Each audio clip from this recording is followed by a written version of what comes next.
morning, and welcome to First Church Unitarian in Littleton, our virtual service on this lovely June day. My name is Martha Childs. I'm a member of the Standing Committee and the executive team, and also a proud member of the Artemis Singers. And I am here to welcome you and to sort of clue you in on what's on the Community Matters, which hopefully you've all received. So here's what's up. The Standing Committee is asking for your assistance to help with feedback on our wonderful Reverend Lara. The survey is due today. So if you're like me and a procrastinator, it's not too late. The link is in Community Matters. Also, our Jack has given a couple of interesting, happy and enlightened viewing and listening experiences you should check out. Summer services, June brings the end of our regular church year, and the deacons are planning for summer services and looking for volunteers to host and provide tech support for our in-person Sunday morning events. Again, in Community Banners, think about it. Upcoming Zoom meetings this week. Monday, COPE. Tuesday, letter writing for the environment and democracy. Saturday is the Arts Play Shop. All links are in Community Matters. Enjoy the service.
If I have died and don't know it, Of whom do I ask the time?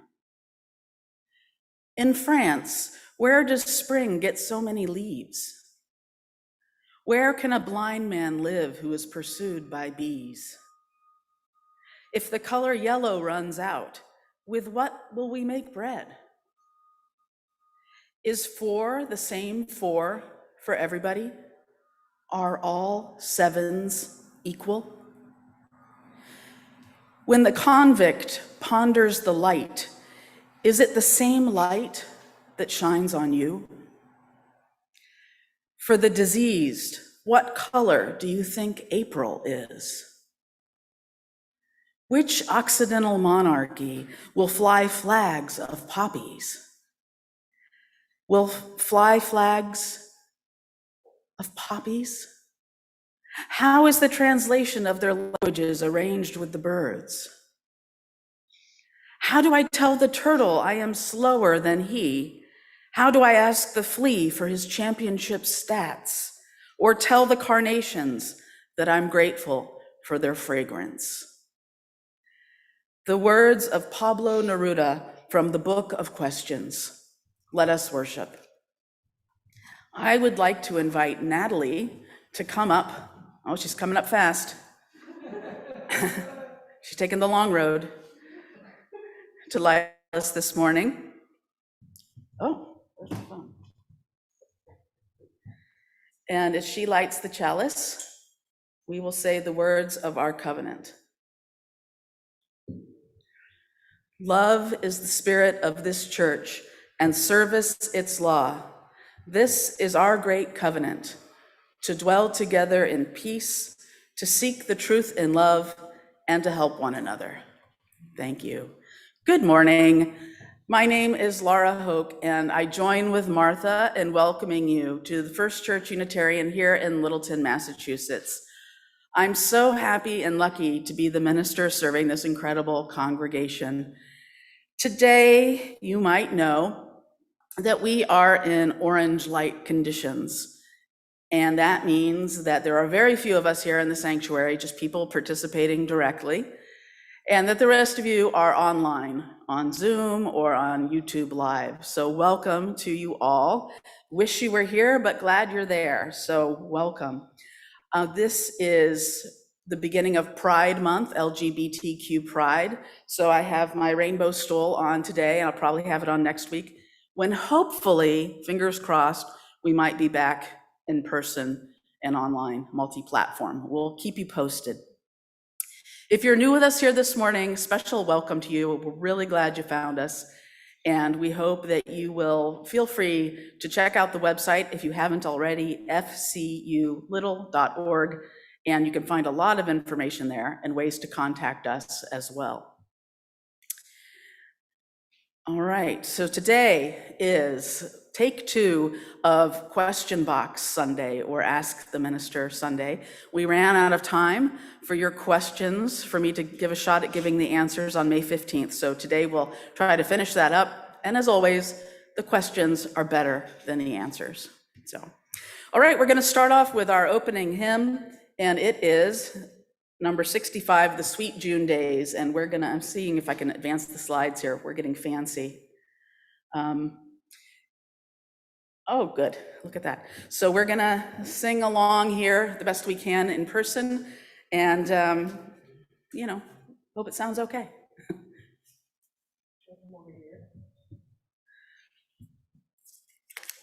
Yeah. So we'll kind of together, kind of sorry here. Yeah.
This is our Time for All Ages, and I will turn it over to our wonderful Director for Religious Education, Thea Shapiro, from the comfort of her own home. Good morning. So I'm going to read you one of my favorite stories. And then when it ends, I have a little quote from the author and illustrator, Maurice Sendak. And I'm sure almost all of you have read this story at least once. Where the Wild Things Are, by Maurice Sendak. The night Max wore his wolf suit and made mischief of one kind and another. His mother called him Wild Thing, and Max said, "I'll eat you up." So he was sent to bed without anything to eat. That night, in Max's room, a forest grew and grew and grew until his ceiling hung with vines and the walls became the world all around. And an ocean tumbled by with a private boat for Max, and he sailed off through the night and day, and in and out of the weeks, almost over a year, to where the wild things are. And when he came to the place where the wild things are, they roared their terrible roars, gnashed their terrible teeth, and rolled their terrible eyes, and showed their terrible claws. Till Max said, "Be still," and tamed them with a magic trick of staring into all their yellow eyes without blinking once. And they were frightened and called him the most wild thing of all, and made him king of the wild things. And now, cried Max, let the rumpus begin. And they danced and they made noise and they jumped up and down through the night into the morning. Now stop, said Max, and sent the wild things off to bed without their supper. And Max, the king of all the wild things, was lonely and wanted to be where someone loved him best of all. And then all around, from far away across the world, he smelled good things to eat. So he gave up being king of the where the wild things are. But the wild things cried, "Oh, please don't go. We'll eat you up. We love you so." And Max said, "No." And the wild things roared their terrible roars and gnashed their terrible teeth and rolled their terrible eyes and showed their terrible claws. But Max stepped into his private boat and waved goodbye and sailed back over a year and in and out of weeks and through a day and into the night of his very own room, where he found his supper waiting for him. And it was still hot. So I know we all know that story. But here's this wonderful quote, or little blurb. One day, this is from Maurice Sendak. One day a little boy sent me a charming card with a little drawing on it. I loved it. I answered all my children's letters, sometimes very hastily. But this one I lingered over. I sent him a card and I drew him a picture of a wild thing on it. I wrote, "Dear Jim, I loved your card." Then I got a letter back from his mother and she said, "Jim loved your card so much, he ate it." That to me was one of the highest compliments I've ever received. He didn't care that it was an original Maurice Sendak or anything. He saw it, he loved it, and he ate it. Thank you.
In the Talmud of the Jewish tradition, the sage Hillel said, "What is equal to you, do not do to others.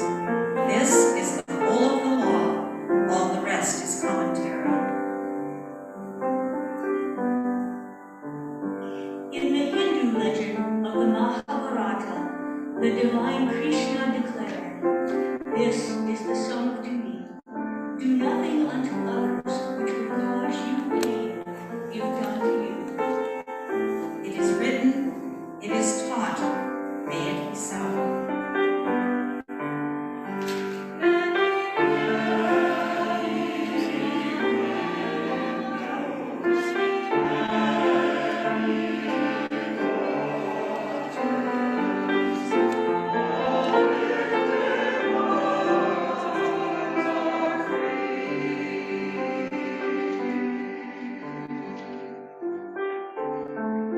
In the Gospel of Matthew and the Christian scriptures, the Messiah Jesus says, "Whatever you wish that others would do to you, do so to them."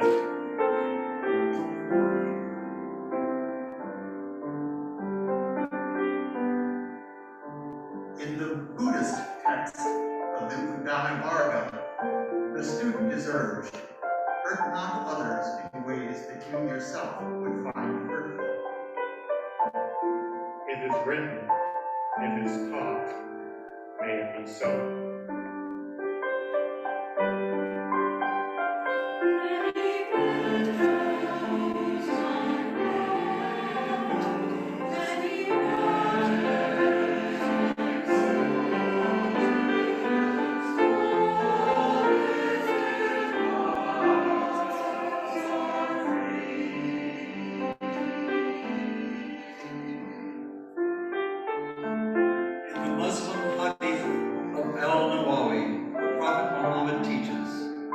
No one of you is a believer until he desires for his brother that which he desires for himself.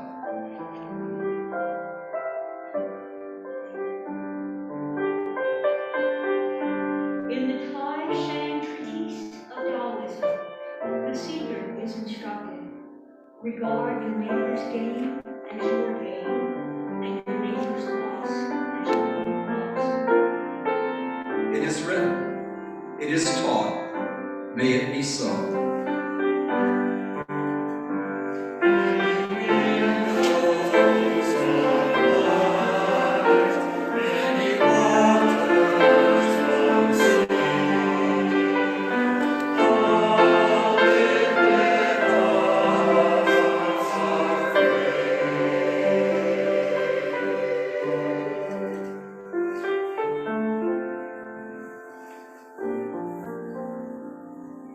In the ancient wisdom of Shinto, there is a saying, "The heart of the person before you is a mirror. See there your own form."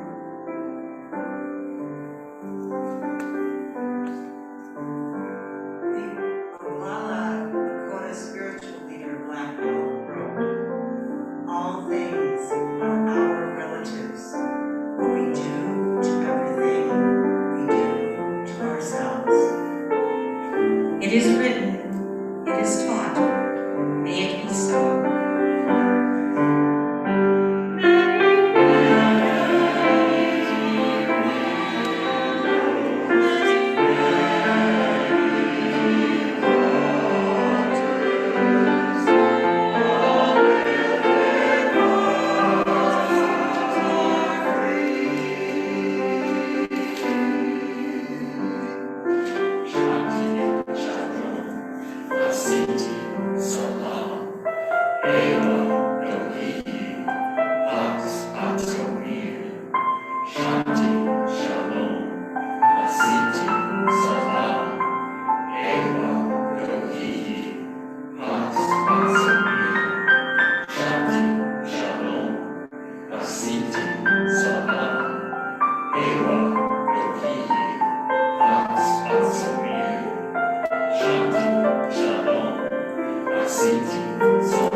Thank you to Molly and members of the church choir. That was really lovely.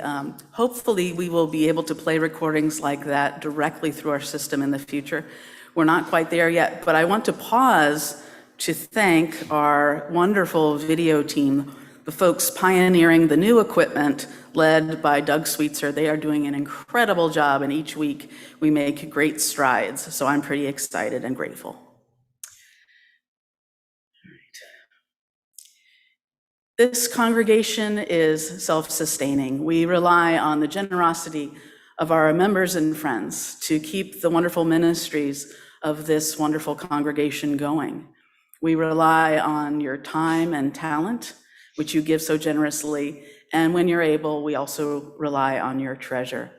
If you would like to make a gift this morning, an offering, you can do so online if you wish, going to our website, fculittle.org, and clicking on the yellow donate button in the upper right. Or you can always put a check into the mail if you wish to us here at 19 Foster Street, Littleton, MA, zip code 01460. This morning's offering will now be given and received in grateful appreciation.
Most weeks, we share a time to share with one another those joys and concerns that are dearest to us.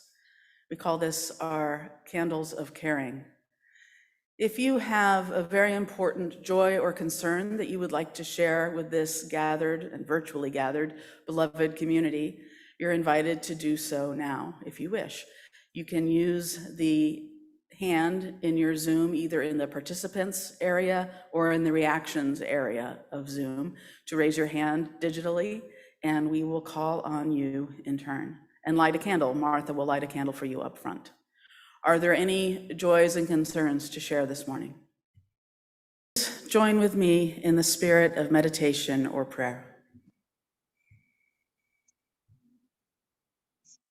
Once again, we have come together in love and trust, sharing those cares dearest to us with this virtually gathered beloved community. Let us hold in our hearts and thoughts and prayers those joys and concerns that were spoken aloud, as well as those that remain unspoken, as we share together in a time of sacred silence.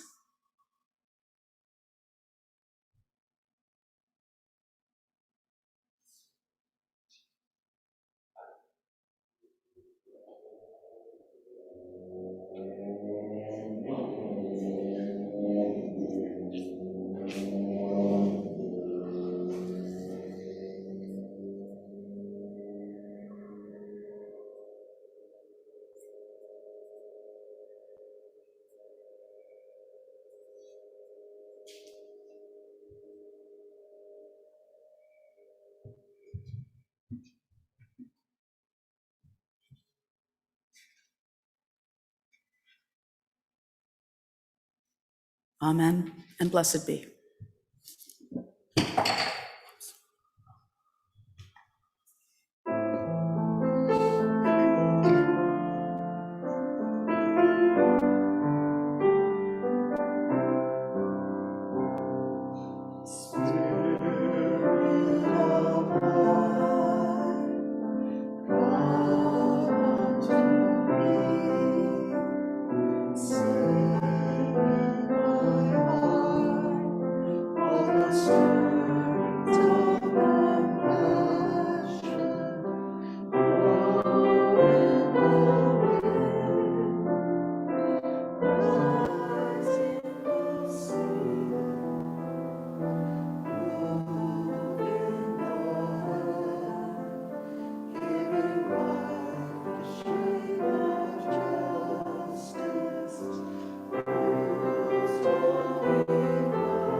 Well, we come to finally your questions.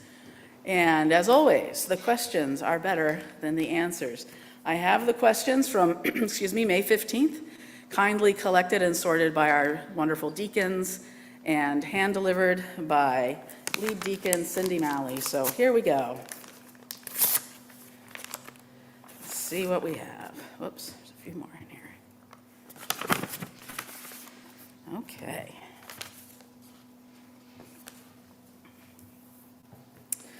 Let's start off with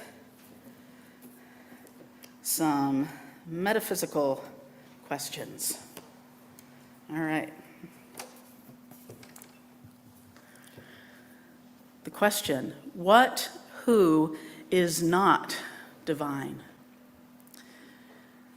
Well, with my version of theology, which is panentheism, the spark of the divine is found really in everything, in everyone. And it's not very hard to accept that when we're talking about wonderful things or even neutral things. But I think it's hard to think about the spark of the divine being in what seem like horrible things, horrible events, evil actions, and so on. And it is hard to think about it. But I do think, the Hindus, with their Trinity, in addition to having an avatar for creation and an avatar for sustaining or preserving things, they also have an avatar in that Trinity for destruction. And so I think if you are being honest about the nature of our universe, it also includes some things that for us feel very negative sometimes. And that's part of the mystery. And that's about all I can tell you on that one. Great question, though. When one grows older, how do we not feel invisible and unneeded? Yeah. Ageism is a real thing, for sure. And I know that in our culture, unlike some cultures, we tend to devalue or undervalue older people at a certain point. Or at least sort of like the questioner says, stop seeing them, they become invisible. I don't know how to tell you how not to feel invisible and unneeded, other than to say, you are still needed. And your perspective is very needed and valued. I hope you feel that here at FCU. We literally would be in trouble without our elders participating and giving what they can of time, talent, and treasure. So you're very needed here, I'll tell you that. But you're needed everywhere. You're needed in society. Your perspective is needed. You go back decades and you have a wisdom that younger people just can't have. So I hope you know that you're needed. I'm sorry that sometimes it doesn't feel that way.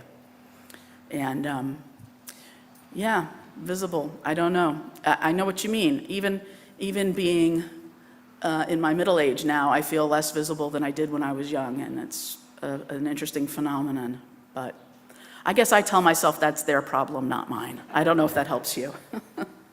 All right, how do we stay positive with all that is going on? Yeah, there's a lot of stuff happening right now. Obviously COVID concerns continue, and we just recently have had some pretty horrible mass shootings, including, of course, in Uvalde, Texas, and what's happening in Ukraine. And yeah, there's no shortage of really tough things going on. I guess there are always tough things going on. I mean, I think in my lifetime, I don't know that there was ever a time when there weren't a lot of hard things going on. I think with modern technology, 24-hour news cycles, the internet, we're more aware than ever, and maybe it's more in our face than ever, some of the bad things, because they are often highlighted in the news. But there's always hard things going on. And so I guess maybe I stay positive in part remembering that for every horrible news story reported, there are all kinds of wonderful things happening and people doing great things that just don't end up in the news. And for every person out there doing what we might think of as evil things, there's so many people out there who are at least benign and maybe even really trying to be helpful people. And so that helps me stay a little positive. I also like the late night comedians keep me laughing. So whatever can keep you laughing helps too. And go outside, ecotherapy. The more time you can spend outside if you're able, the better. Just use sunblock. All right. Anxiety. I've been meditating, grounding myself, and reminding myself to be grateful. Why would God think anxiety is purposeful? Well, that's an excellent question. If one believes in a personal God that decides to do things and decides that there's a plan for your life and that plan might include some unpleasant things like anxiety, I can't answer for that kind of a God. That is hard to grasp. My version of the divine is less personal than that. And so the way I think of it, anxiety is one of those things we talked about, that it's part of the divine that is in everything, but it's not the part that's so easy to celebrate. So I would say, I'm sorry, first of all, that you're feeling so anxious. It's pretty miserable, having had a few bouts with it in my lifetime. And I hope you'll reach out to us and others in your life for help. And I don't know that there's a purpose, but maybe if you are able to deal with it by reaching out to others, you can find connection and help to get through it. Question, what is your secret for focusing on the positive? I don't know if I really do. I probably my public persona as a parish minister is more positive than my overall persona. You'd have to ask my wife, Emily, about that. She'd probably vouch for me that I'm not always positive, but I try. It doesn't do that much good to dwell in the negative, so I try not to. But like anyone else, I can go there. And then I try to go outside and do the right things that help to get me in a better mindset. Okay, I think I'm going to switch categories. Maybe we'll come back to this if we have some time. Oh wait, one more. One more metaphysical for now. Is life more fun if you believe in God? Or at least easier to bear? Well, I always imagine that and I assume you're probably talking about, the questioner is probably talking about a personal God. I've always assumed that for people who believe in a personal God, it would make things maybe easier to bear at times, to feel kind of that personal connection, that there's this all good force that ultimately is on your side, even if present conditions don't always feel that way. So I can only imagine that would make things easier to bear. Would it make things more fun? That I'm less sure about. I think atheists might have more fun. I'm not sure. All right, a few personal questions here. Okay. Reverend Lara, how did you get called into being a UU minister? Tell us your journey. And the next question also, what called you to the ministry? Okay, so I don't have time to tell you my whole journey, but what I would say is the precipitating factors, what really got me serious in pursuing ministry. The first big nudge was when I was in my early 20s and my brother died by suicide, and our hometown congregation in Harrisburg, Pennsylvania, and the minister there at the time, Reverend Stan Sears, were so wonderful in helping our family get through that it really got me thinking about Unitarian Universalism as a young adult, really for the first time, kind of getting serious about it and realizing what it added to your life. And it was the first time I really started thinking about it, and it kind of pushed me to go to seminary. But I didn't actually go back and go through all the hoops, so to speak, to become a UU minister until later. And the precipitating factor there was actually, sadly, another tragic young death, which was my stepson, Emily's son, Adam, who died very suddenly. And again, we had that experience of our congregation, the UU Church of Worcester, Massachusetts, and the minister there, the Reverend Aaron Payson, being so great. And once again, we had that experience of the church really keeping us going. And that really got me serious about going back into ministry. First through the path of chaplaincy, because I first thought I wanted to do chaplaincy. But in my field ed experiences with the parish, I realized maybe I loved parish ministry even more. So that's the short-ish version.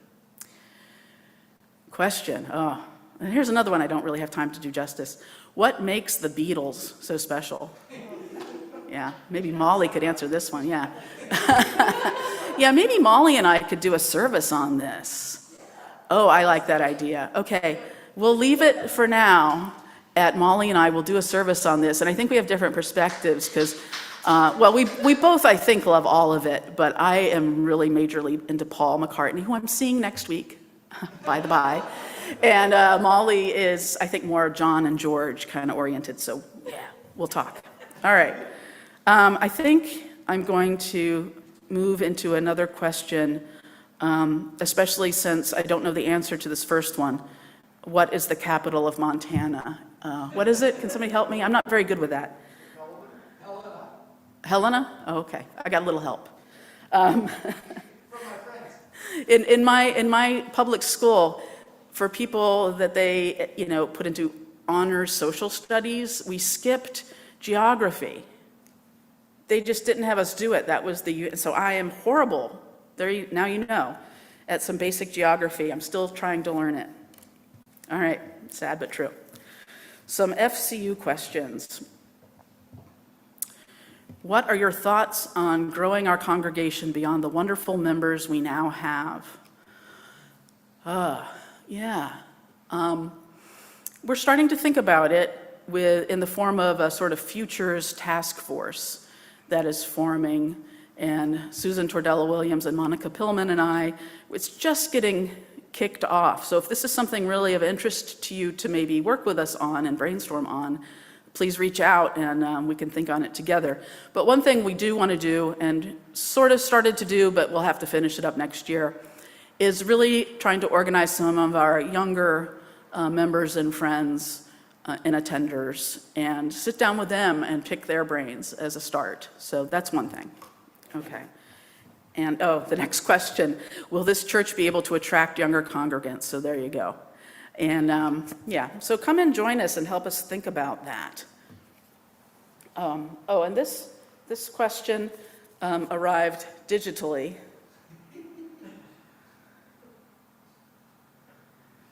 The answer is when and where hell freezes over.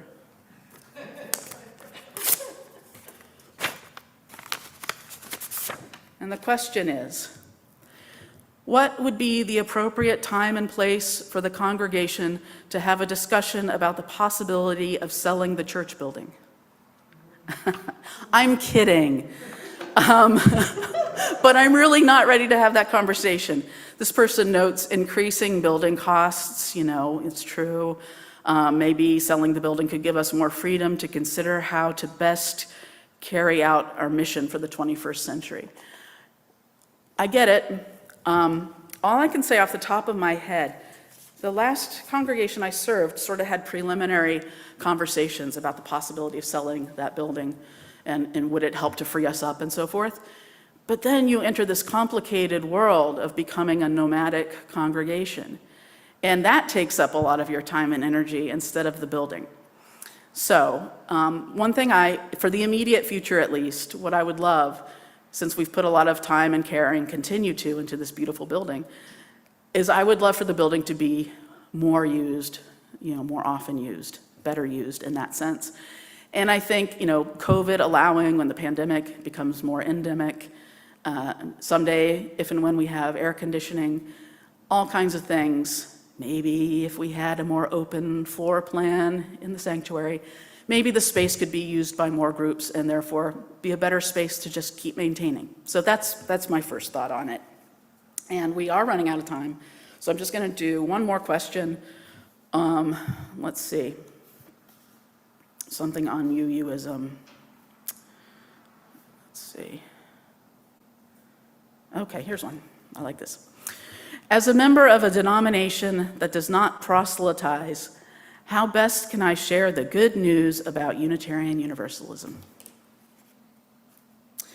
I would say it has become now a much easier ask to have somebody check us out on a Sunday because they can check us out from their own home. And so that is to me, that's such an easier ask to say just, and you can send them the YouTube link. They don't even have to come on Zoom. Check it out, know that, it's more fun when you know people and get involved and get interactive, but just get a feel for it, check out a couple of Sunday mornings. I think that's a really easy place to start. So for starters, and there's more we can do, I think, the more of us that invite people to join us online, the better. And if they come in person, great, but I just think that online thing is such an easy ask. All right, thank you so much for your awesome questions. I really appreciate how thoughtful they are. And they always lead to sermon topics, and I'm looking forward to the sermon on the Beatles. Yeah, all right. So, it is time for our closing hymn. It's number 15, The Lone Wild Bird.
Trying to advance the slide again, sorry. It's time for our closing words. And so if you are on the Zoom screen, I invite you to go ahead and put your hands out to the side of the screen so you're virtually touching fingertips perhaps. And just feel the energy. Feel the energy between us.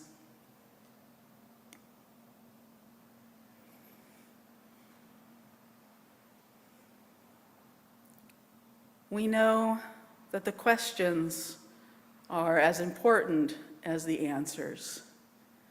May we never stop questioning.